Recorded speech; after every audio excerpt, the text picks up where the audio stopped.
stoppage time goal, an erupting bench, a stadium losing its mind, and then VAR. 1 centimeter. 1 centimeter of offside, and Iran's chance at history was gone. But here is what you do not know. Before that goal, before that VAR review, before any of the football even happened, Iran had already been fighting a war the cameras never showed you. A war of visas, border crossings, denied staff, missing media, and a training camp in a country that is not even hosting this tournament. The 2026 World Cup will be remembered for many things. It should be remembered for... The 2026 World Cup will be remembered for many things. It should be remembered for this. If every team at the World Cup is supposed to compete under equal conditions, what do you call it when one team lives in a different country from the tournament they are playing in? Because that is not a hypothetical. That is Iran. That is exactly what happened.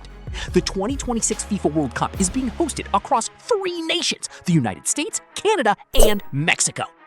Iran drew into Group G with matches scheduled in Los Angeles and Seattle, both American cities, both on U.S. soil. Standard World Cup assignment for any team in the draw, except nothing about Iran's experience was standard. Before the tournament even kicked off, Iran's originally planned training base in Tucson, Arizona was taken away.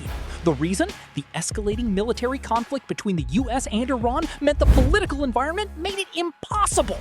So, the team relocated their entire operation across the border to Tijuana, Mexico.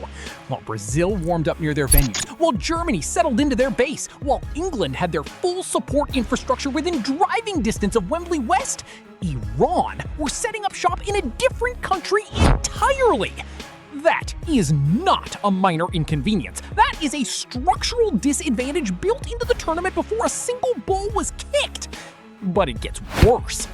For their first 2 group matches in Los Angeles, Iran were subject to a restriction that sounds less like a sporting protocol and more like a detention order. They were permitted to enter the United States 1 day before the match, and they were required to leave American soil on the same day the game ended. Think about what that means physically. 90 minutes of elite-level football against professional athletes at the peak of the sport. And then, instead of ice baths, nutritional recovery, and sleep, you are being ushered to an airport, crossing a border, landing in Tijuana in the early hours of the morning. Coach Amir Galenowi called it exactly what it was. His players, he said, were being deprived of the basic mental and physical recovery that every professional footballer at this level requires. Not as a luxury, as a necessity, as a fundamental condition of being able to compete. By their 3rd match against Egypt in Seattle, the restrictions eased slightly. Iran were allowed to arrive 2 days early. 2 whole days! That was considered progress. That tells you everything about the baseline they were being held to. And it was not just the travel. The visa situation for Iran's support staff is the part of this story that makes the injustice impossible to argue around. 11 senior officials and logistics personnel could not get visas to travel with the squad. 11 people! The physios, the analysts, the recovery specialists, the infrastructure that every professional team in this tournament takes for granted were simply absent. Captain Melli put it with brutal directness. We don't have our logistic people here. They don't have a visa. How is it possible? How is it possible? That is the question at the center of this entire case. How is it possible that a team participates in a FIFA World Cup without its full staff? How is it possible that FIFA, which controls the hosting rights, which collects billions from this tournament, which has the legal and contractual authority to mandate equal treatment for all 48 competing nations, how is it possible that FIFA watched this happen and called it acceptable? Because Infantino's response to all of this, when he visited the Iranian dressing room after their first match against New Zealand, was to say, it's just the beginning, and then promise to resolve the problems.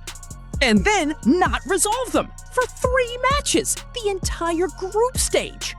Taremi's verdict was unambiguous. It's a disaster World Cup, a disaster. FIFA, they have to solve every problem here, but unfortunately, they could not solve it since the beginning. That is the team captain of a World Cup nation calling the tournament's governance a disaster. Not in a hot take on social media, in a post-match press conference on the record. Now, let us talk about Seattle, because this is where the story reaches its peak. Iran versus Egypt, Group G, a match that would determine whether Iran made history, their first ever progression past the group stage in World Cup football. The venue, Seattle Stadium. The backdrop, the city had unofficially declared June 26th the Pride Match, with rainbow flags visible through the crowd.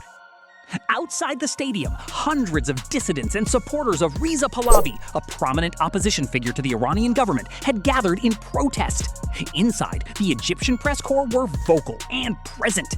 The Iranian press corps was, according to multiple reports, virtually non-existent, reportedly unable to secure the documentation needed to cover their own national team.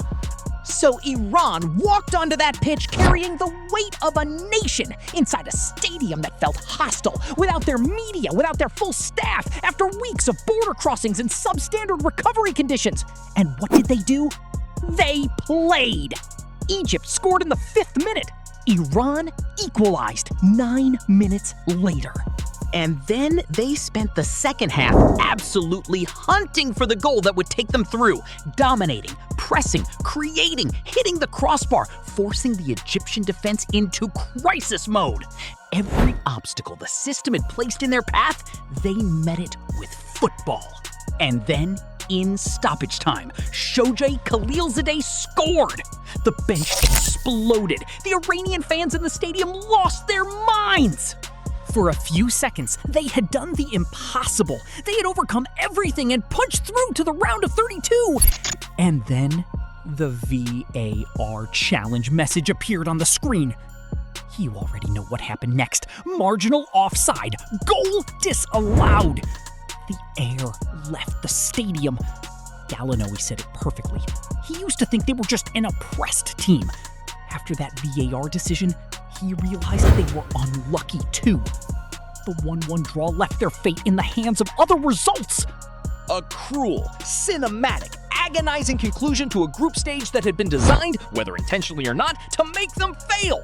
And here is the detail that will stay with you. After the match in Seattle, before they were rushed to the airport once again for an early morning flight back to Tijuana, the Iranian team left a handwritten note in their dressing room. They thanked the city of Seattle for its hospitality. They thanked the Iranian fans for their hearts and their voices. And they wrote that football is a test of character. That note is the verdict in this case. You can take away their training camp. You can deny their staff visas. You can force them to cross a border instead of sleeping. You can fill their stadium with protesters and strip them of their press corps. You can disallow the goal that would have made history. You can do every single one of those things, and the Iranian national team will still leave you a thank you note. Gallinoi told his players that what they had achieved, performing at that level against those conditions, should be written in history. He called on FIFA President Gianni Infantino directly. Stand up to the United States. Ensure no team is ever treated this way again. Whether that call is answered is the question FIFA now has to face, because the precedent set in 2026 is not a small one. If the host nation of a World Cup can deny a competing team's staff entry, restrict their recovery time, remove their training base, silence their press, and face no meaningful sanction from the governing body, then the tournament is not a level playing field. It is a stage managed by whoever holds the border policy. Iran left Tijuana in the early hours of Saturday morning, exhausted, waiting on results they could not control. Having played 3 matches in a tournament that did everything but ban them outright, they still nearly made it. The blind spot in this story is not the football. The football was extraordinary. The blind spot is the system that made competing almost impossible, and the governing body that watched it happen and called it acceptable. Football doesn't lie. The blind spot does. Most people never see it. Now you do.